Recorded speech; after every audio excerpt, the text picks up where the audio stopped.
Tusen takk for invitasjon til instituttet.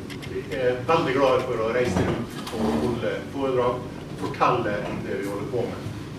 Det har vært litt debatt i år om næringsvennlighet. Vel, vi næringsvennlige. Det jobben min, så det dere jobber for. Hadde ikke dere vært til, så hadde ikke vi hatt den jobben i dag.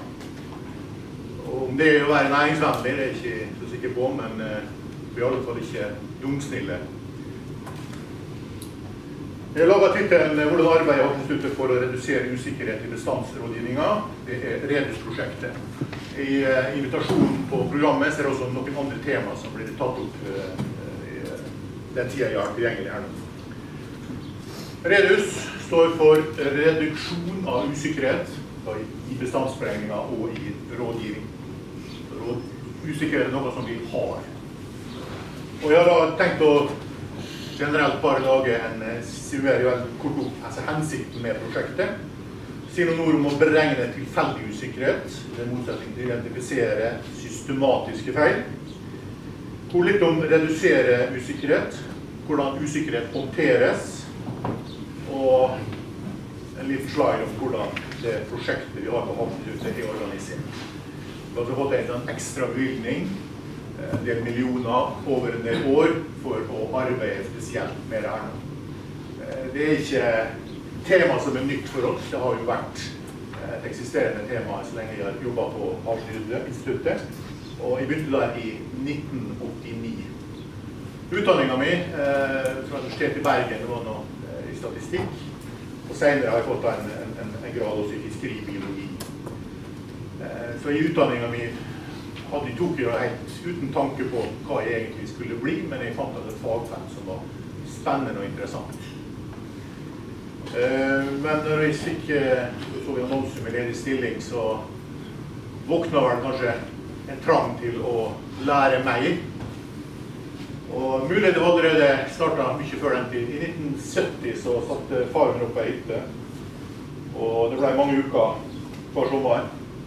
Av og til så tuslet jeg ned i nabolaget til han som sortet av syttetomt. Og det hendte at jeg fikk bli med Alf Sundstø ut og fiske og se på fiskeplassene. Og han hadde mye å fortelle. Men det dere vet vel hvem det var.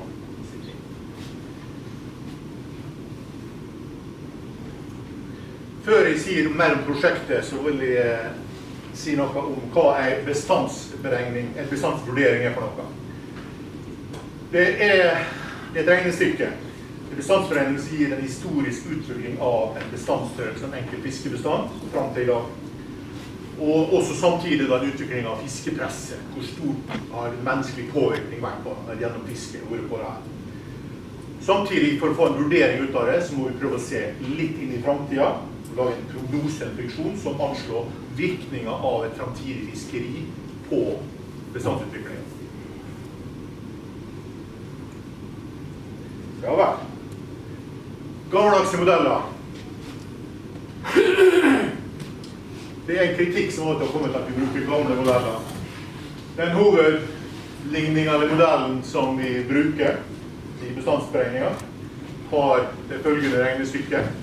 Det som er igjen av en årsklasse er lik det som var igjen for et år siden, minus det som var fisket, og det som døde av andre årsaker. Den har en viss tiltrekningskraft, den enkle ligningen der. Det er jo også gitt opp i gult her. Og den enkle tiltrekningen er at den er sann.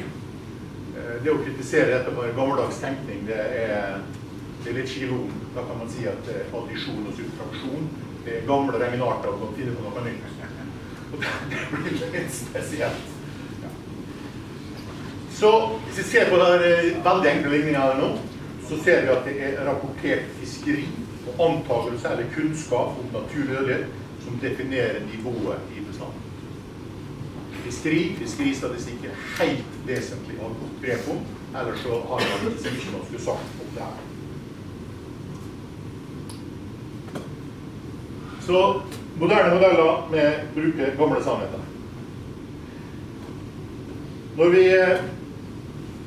skal si redusert usikkerhet, jeg har det med meg at jeg av og til bare har et uttrykk, og så bare kjører jeg på internett, googler det, redusert usikkerhet, så tar jeg på søket, og så ser jeg på bildene, og så ser jeg på det første bildet som ligner på noe som jeg kan bruke. Her er et av de aller første som kom opp. Bare slik.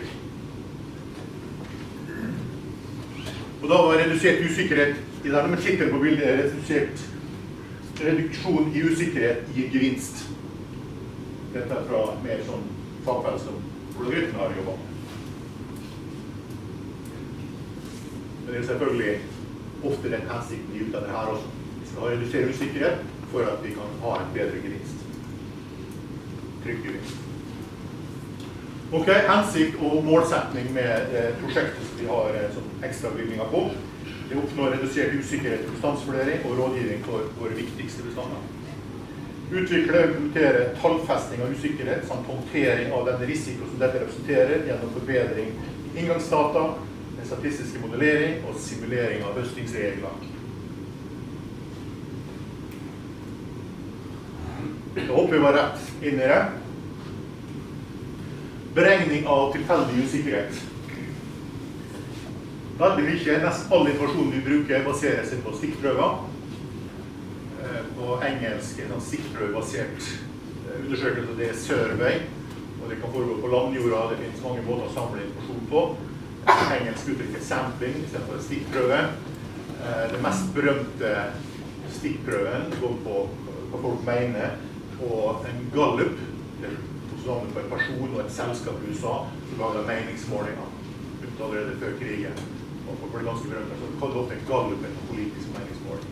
Det er ganske stilig, men det er også et survey basert på stikkprøver, liksom også videre i veldig mye. Vi har tokt, vi lager våre mengdeindekser, og vi ser på andre ting, som strukturelle ting i det vi observerer, for en fiskart, hvor lang er valder, vektvalder, kjønnsmodning, det rekke målinger som vi tar for å lære mer om bestand og utvikling av det.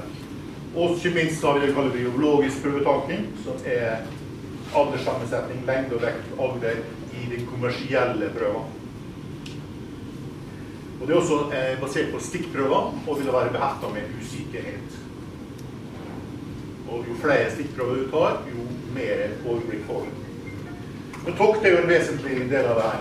Her er et bilde fra Johan Hjort på starten av et tokt.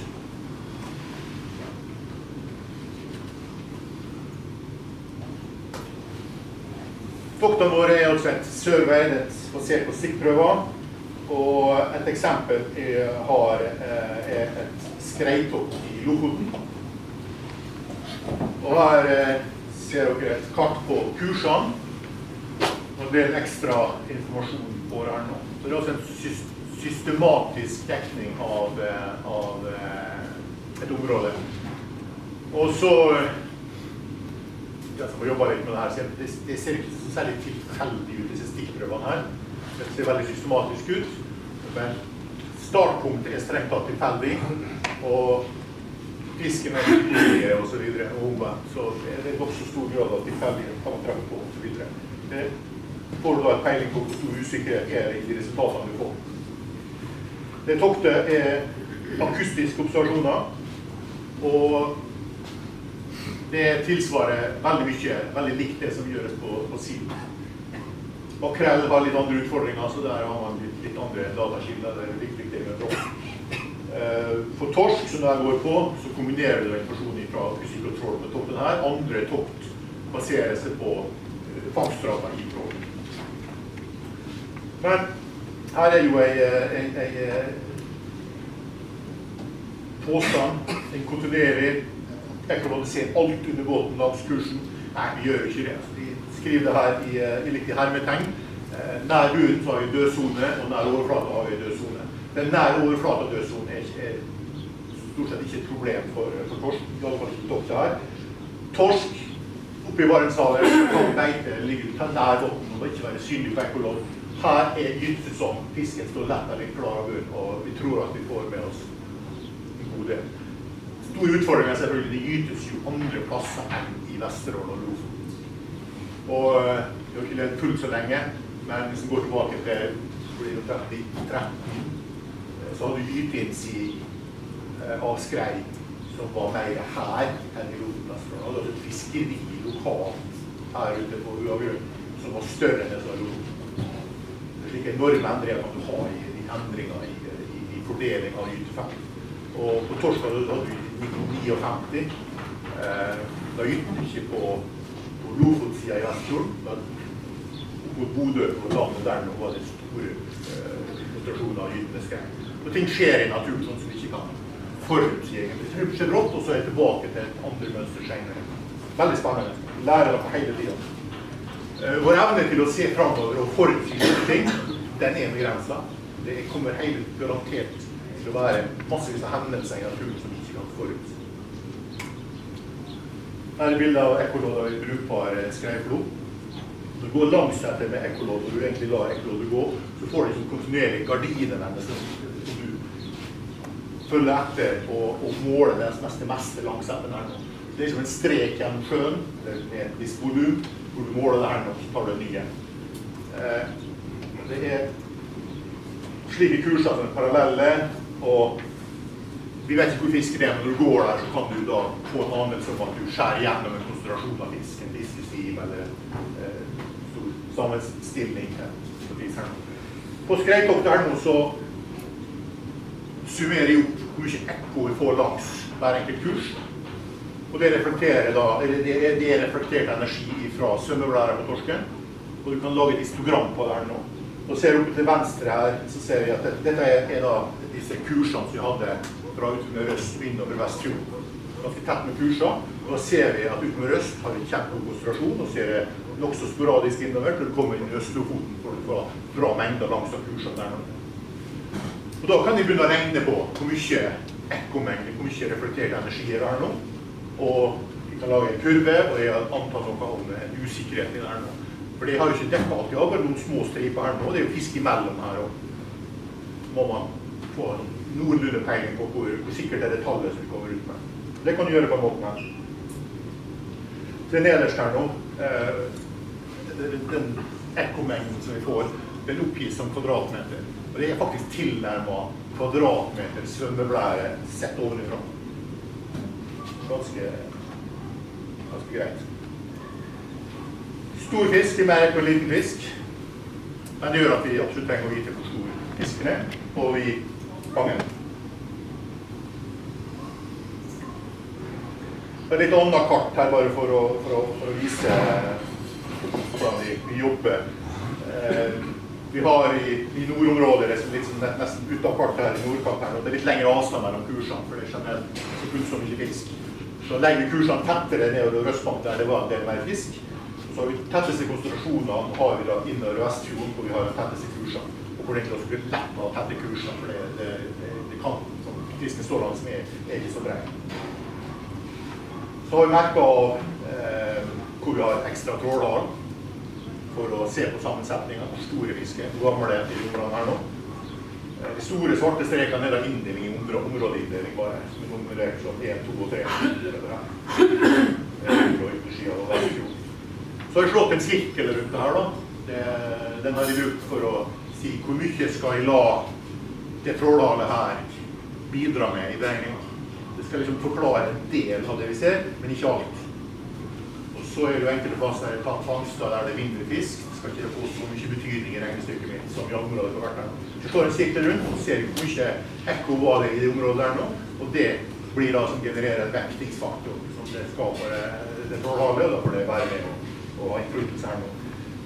Det kan man da se på å lage fordeling. Så jeg kjørte opp 3 navn for 3 karer som var med på et okto der. Det er 2 lokale størrelser og en sunnmøring som ikke er her i dag, men de andre 2 er her, det første. Og veldig kort oppsummert, de kan dere spørre om like ting, de er gode, de lager en oppgave i Ålesund som de likte godt å lese.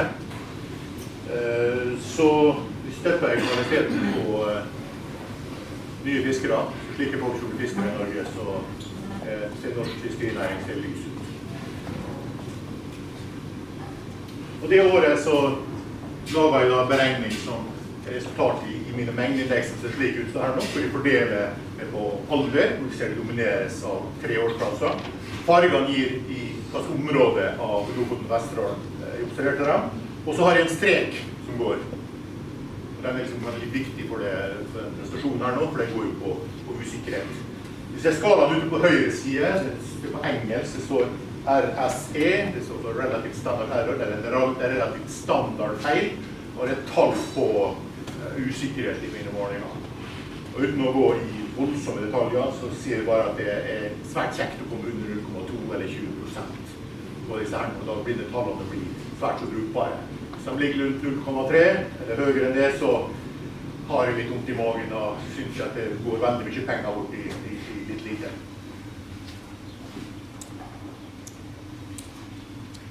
Dette er en veldig interessant konstruksjon. Gytetoktet på sild i år, og kjørt i 2 trinn. For at vi kan ta først et leitetokt for å se hvor egentlig ser vi konturer hvor silda er. Slik var det gjennomført. Og så treffer jeg rett knapp. Så gjennomført selve toktet med slike kurser. Og nå ser dere likhet med skreitoktet. Akustiske parallelle kurser. Regnestykkene blir veldig likt, problemstillingen er det samme. Så det at vi har en avdeling som heter bunnfisk, en som heter pelagisk avdeling, det er etter hvert kanskje litt om kunstig skille. Det er noen forskjellige arter, men den metodikken vi bruker er veldig mye likt. Så ser vi ikke vi skal få en organisering til den avdelingen, at det ikke skal grensen der skal oppheves. Så vi kan heller skille folk på hva de jobber med, i stedet for hvordan fisken ser ut.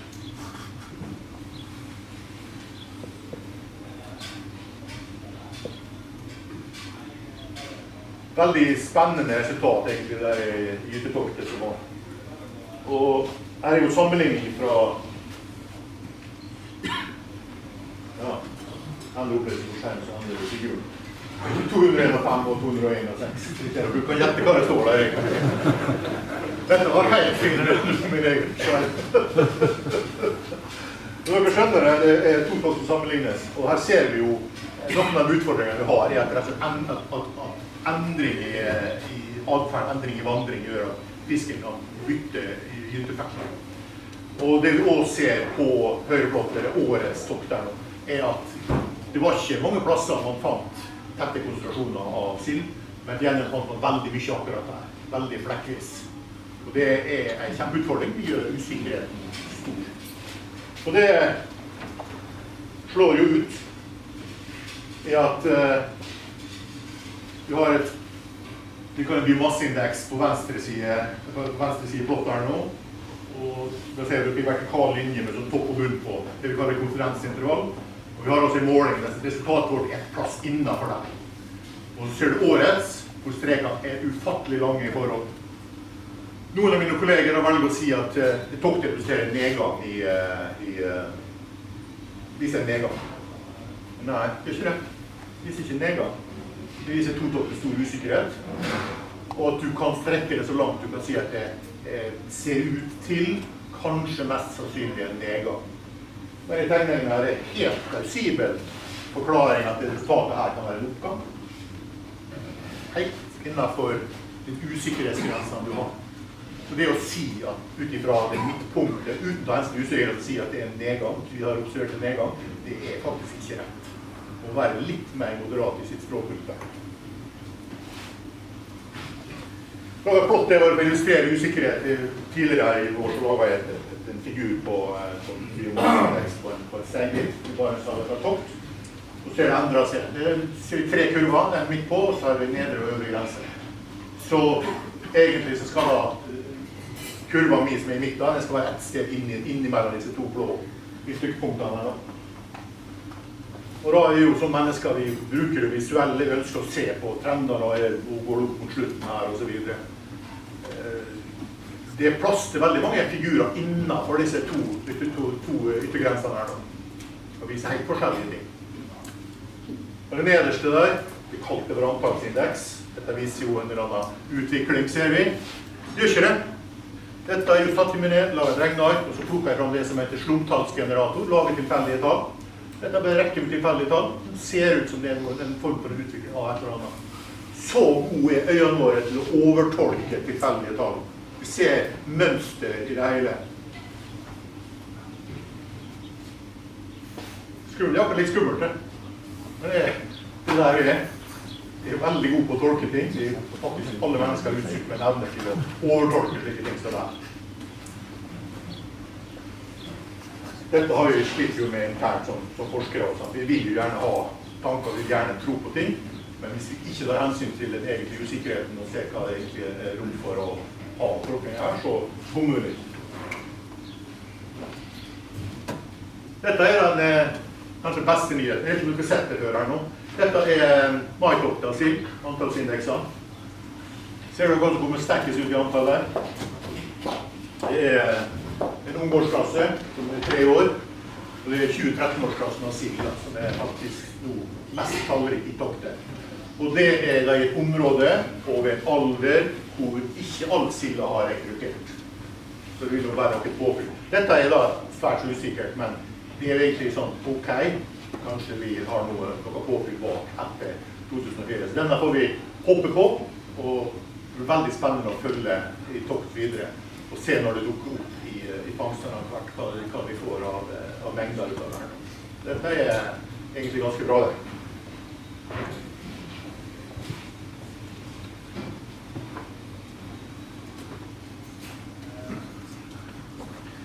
Det var tokt så langt.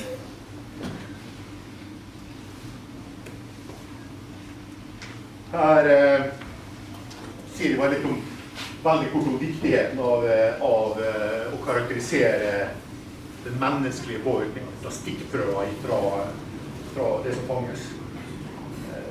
Det regnestykket vi gjør, årsklassebasert, det er fullstendig avhengig av riktig informasjon. Total mengde og sammensetning.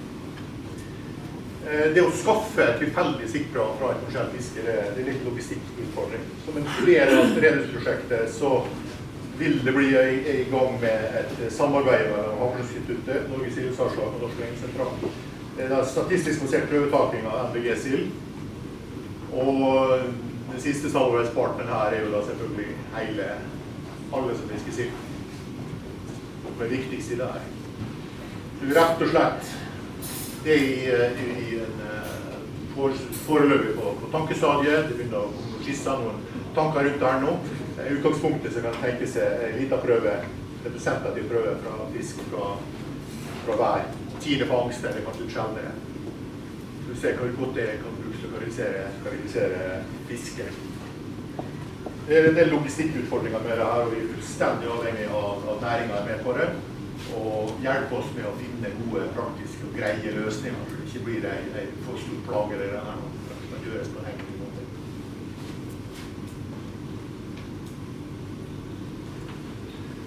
Ok, en del av arbeidet er jo også å identifisere systematiske feil. Eksempel, forskningstrål, og trål vi bruker selektivt. Vertikalfordeling endres gjennom døgnet, det vil si hvor mye vi klarer å fiske, eller hva vi observerer vil endres gjennom døgnet. Og mye mer. Mange feilkilder. Det er spesielt at feilkildene når de endrer seg over tid, at de problemene de genererer blir mest påtrengende. Og det er jo da typisk en systematisk feil som vi viste til skreitokt eller sildetokt, når fiskene da går ut av mitt dekningsområde, at rett og slett en andel av bestanden som vi observerer endrer seg over tid. Den er en lumsk sak. Den er en praktisk utfordring, og den krever kjempemye overvåkenhet. Det gjelder sildedekning. I år på skreitokt i år var ikke noe særlig sildgyting på Røstbanken. Det har vært tidligere. Vi har mye tokt, det er mye båter som går, så vi har fått litt sånn tegning på hvor endringer skjer, men det er likevel en utfordring som må ta med seg.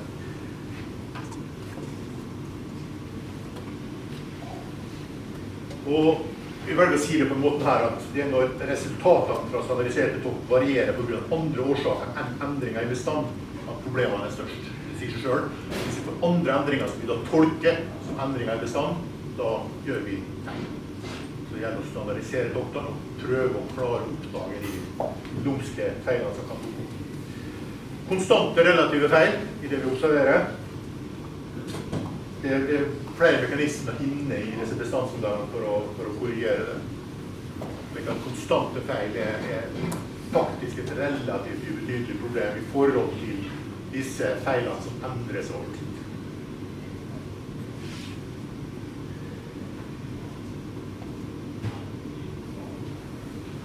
Ok, det var de to typene, og dette jo feil som ender opp I bestandsmodeller.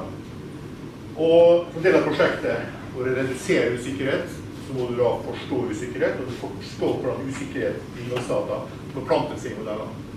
Når kompleksiteten blir litt opp I nivå, så blir regnestykkene vanskelig, og det ikke sånn at man bare ser på det og ser hvordan det fungerer, men det må prøves litt forskjellig. Og grunnen til å gjøre det at du rett og slett kan se på, ok, hvor det skoen trykker? Hvilken kilde til usikkerhet det som virkelig betyr mest? Og da kan du gå inn og forbedre modeller. Et spennende felt for spesielt interesserte. To karer bakerst til benk her kjenner du disse ligningene inn og ut, og du kan jo diskutere det med dem I kveld, og de har sikkert på tanker om hvordan de vil løse det. Men han beskrev det veldig godt I oppgaven sin, så det har lagt litt til sides nå, men han kunne vært frisk opp igjen, kanskje.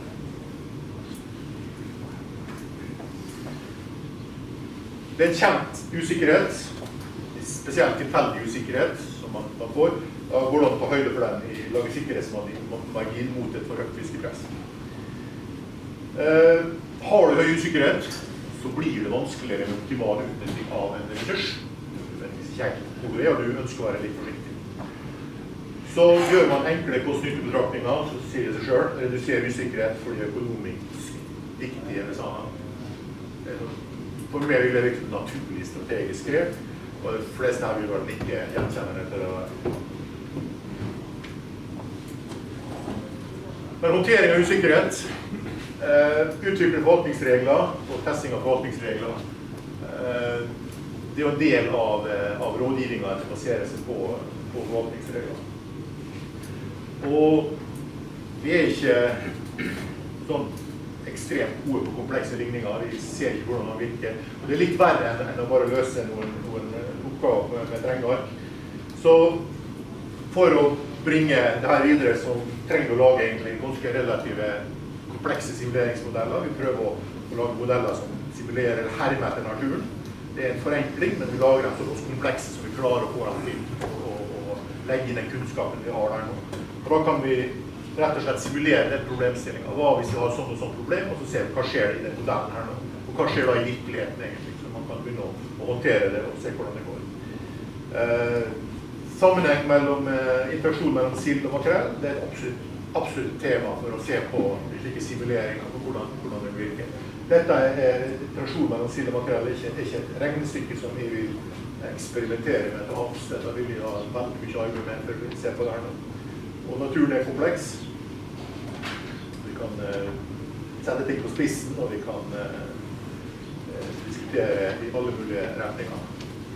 Og naturen har vel en respons på den menneskelige påvirkning som ikke fullt så forutsigbar som vi ønsker at det skulle være. I det her så har Norge forpliktet en økosystemtilnærming til fiskeriforvaltning. Og da det brukt noen begrep som økosystem, integritet, økosynergitet og økosystemfunksjon. Og jeg vet ikke, man kan tolke det som I høyere grad la naturen gå sin gang, og ikke påvirke for mye. Det finnes mange aktører, det finnes mange synspunkter på det her, og det også et verdispørsmål. Har du et verdi sett på naturen, hverken ubeskattet eller som ressurs for menneskeheten her nå. Det mange I Norge som tenker skillig annerledes enn det vi gjør her. Og det må forklares, og det må være med. Det fellesskapets ressurser, og både vi og dere her, vi skylder da fellesskapet og prøver å gjøre det kjent hvordan vi tenker og hvorfor, og hvilket verdisyn vi har som legges til grunnlag for en påvirkning vi har på naturen. Mindre makrell, nei sild, jeg vet ikke. Kan dukke opp andre ting, andre predater, andre naturlige kompleks. Veldig artig og felt å jobbe med. Jeg uttalte med til en avis litt tidligere I år, så it's not exactly rocket science, it's more complicated.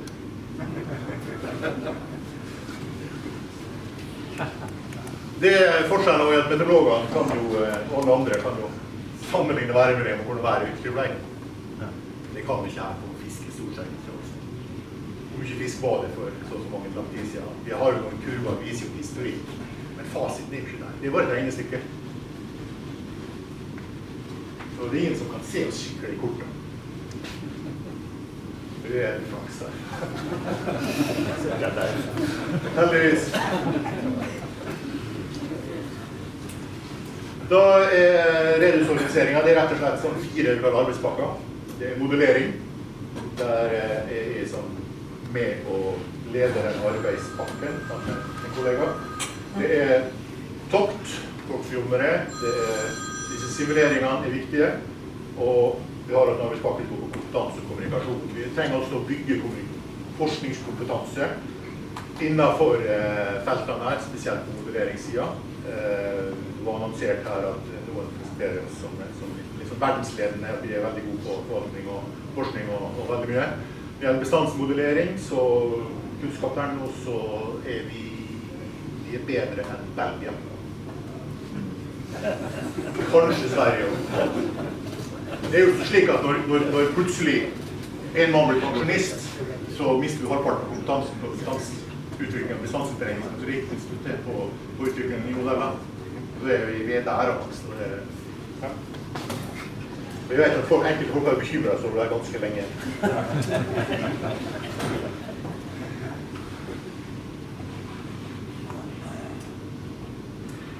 Ok, dette var Redus-prosjektet.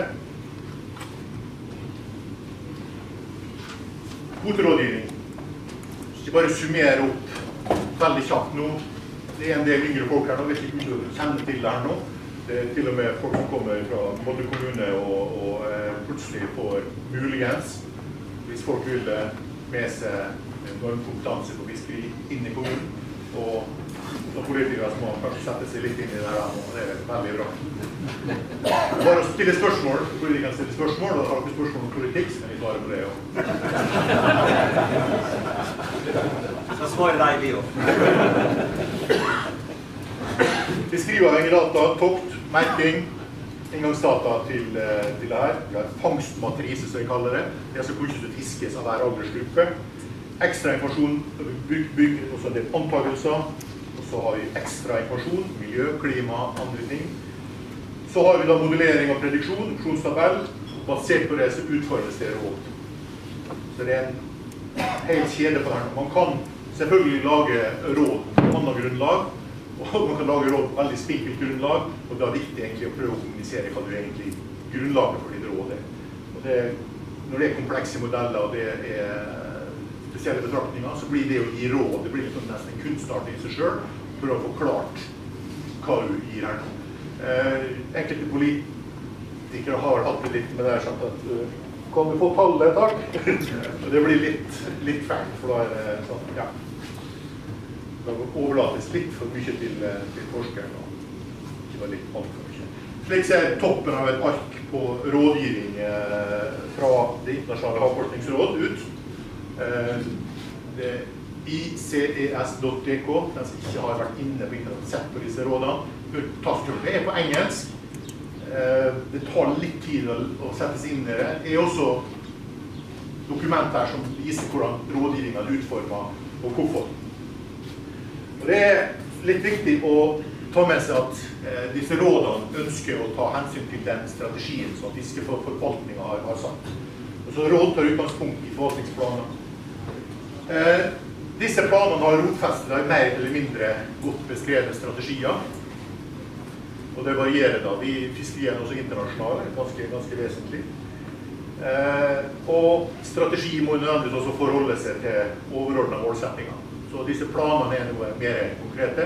En strategi er liksom hvordan skal man gå ifra overordnede målsettinger til bindeleddet mot plan. Overordnede målsettinger delvis ut av internasjonale forpliktelser om bærekraft, sustainability, Brundtland-kommisjonen så veldig sterkt. Det har liksom en norsk ledestjerne i det her. Og det er ikke minst på landbrukssektoren så har det jo vært veldig bærekraftig, veldig vesentlig, og da heter det slik at du skal overlate garden til neste generasjon i bedre forfatning enn når du fikk en selv. Så det er jo en sånn, helt klar at du ikke skal være dårligere. Men det samme gjelder for høsting av naturressurser. De som skal ta over fiske i fremtiden skal ha like god sjanser, eller helst bedre enn det du hadde. Det var i næringen av det. Det skal være føre var. Altså med mangel på kunnskap skal ikke brukes som unnskyldning til å gjøre skade på naturen. Og jeg krysset av her, det er egentlig ikke en målsetting, men man ønsker at vi skal ha en økosystemtilnærming. Og der åpner det seg opp for veldig mange tolkninger, for det er ikke mange forslag eller muligheter til tolking, ikke alltid like presist, og det å oversette det inn i noe anvendbart, i hvert fall i en sånn kvoterådgivning, er noe vanskelig. Bare det å kunne kalle det økosystemtilnærming er et mål i seg selv, politisk mål i seg selv, husk det. Men stort sett skal ta flere hensyn, og i kompleks natur med flere kilder til menneskelig påvirkning, hvilke og hvorfor, og hvordan og når blir viktig. Vi tar litt om strategi. Strategi, det er jo en litt underordnet i hovedmålene, men hvis man har hovedmålsettinger og delmål, bruk for å tydeliggjøre målsettingene dine, da kan du etablere mer strategiske element for hvordan du vil innfri disse delmålene dine. Og for fiskeri så har du et vesentlig strategisk element til fastsetting av kvote, og det andre er beskatningsmønstre. Og et tredje strategiske element kan for også være at du skal unngå utilsiktet eller ekstra skadevirkning av aktiviteten du holder på med. For å sette disse strategiske elementene inn i sammenheng, så får du en plan som er nok så teknisk. Et eksempel på en mulighet til å ha hovedmålsetninger og delmål. Jeg skjønner at jeg kanskje har ikke mer en halvtime igjen, sånn er det?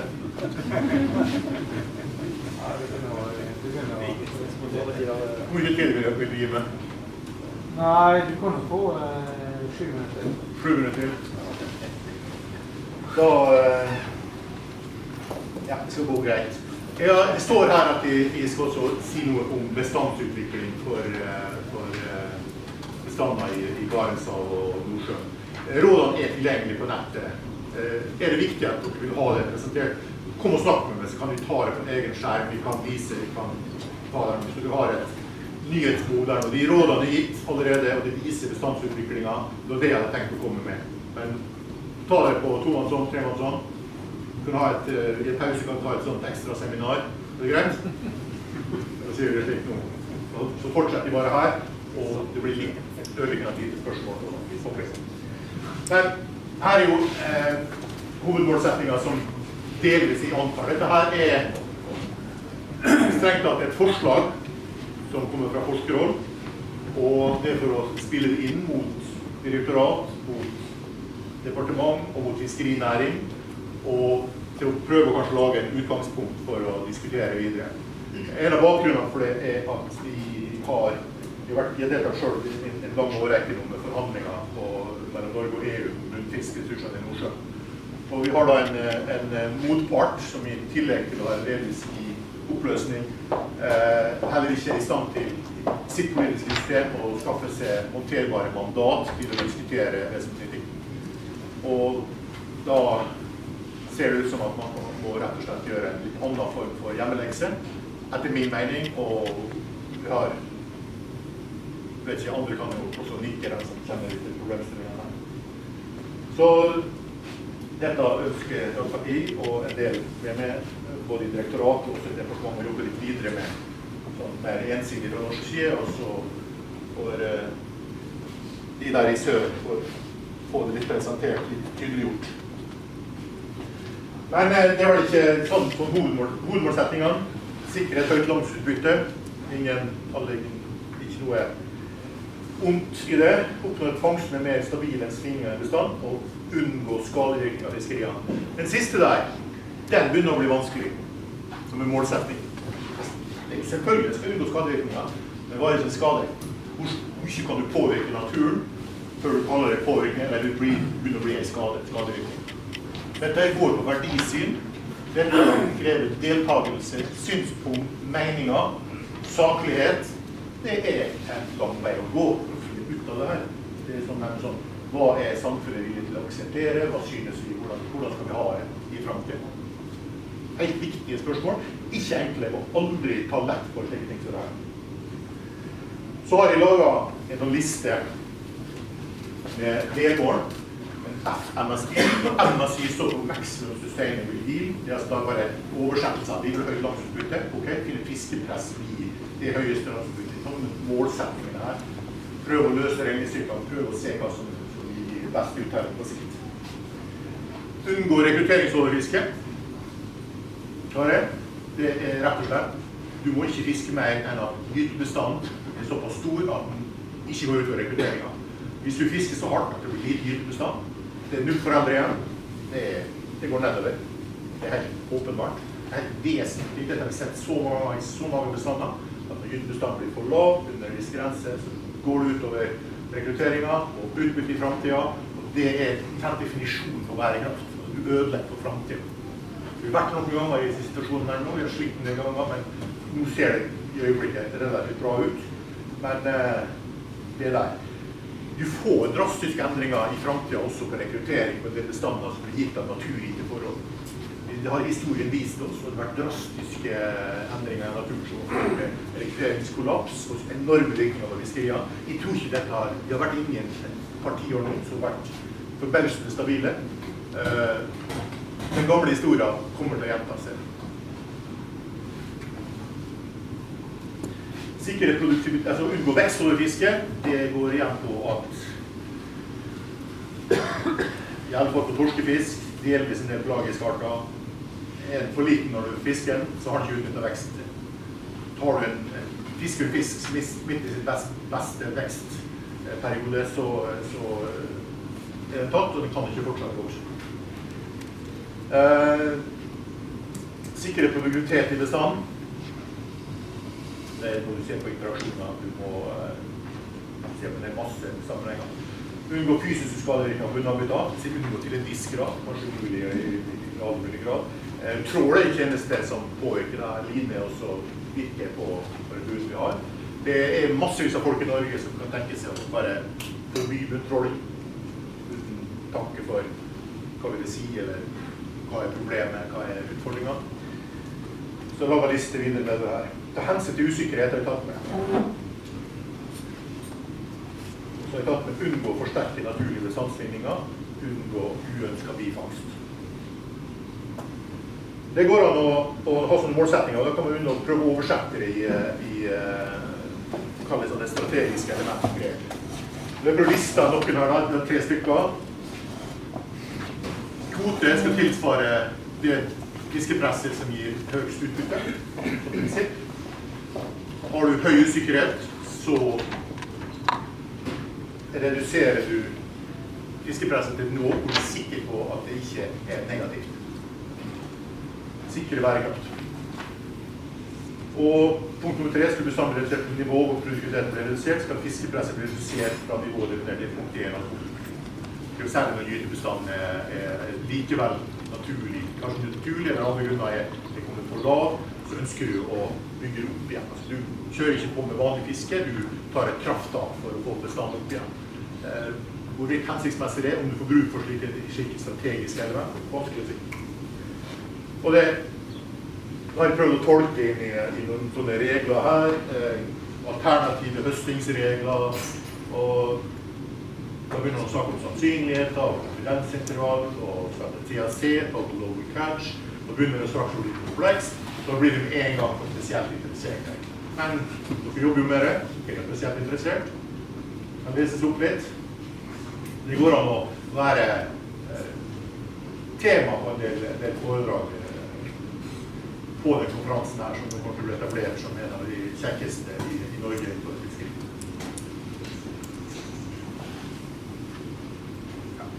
Skriv generelt her, og dette er lignet på de forvaltningsdrevet har hatt, men alternativ A og B da, håndtering av usikkerhet. Skulle gytebestanden overleve kvoteåret, falle under en referanse, skal fiskedødeligheten til fiskepresset reduseres. Det sier seg selv, er det lite fisk, så må du faktisk begynne å bremse. Det er jo et eksempel på det, og det er det den gjør på silda. Her er flere eksempler. Det blir mange detaljer. Jeg nevner beskatningsmønster, man kan begynne å sette teknisk utforming. Alt der for å oppnå bestemte målsetninger i det her. Og med tilhørende. Et eksempel på noe strategisk grep. Dette vil vel stort sett ikke gjelde pelagiske ressurser, andre ressurser. Men en del ressurser er jo mer stasjonære. Noen som tenker seg at har du en torsk i Nordsjøen er et eksempel. Og så er det faktisk snakk om at prøve å unngå å konsentrere alt fiske om et område. At du sprer det noe utover geografisk. Så ødelegger du rett og slett lokal produktivitet. Ikke fisker i området hjem til å utnytte veksten og videre. Ok, tror du nok?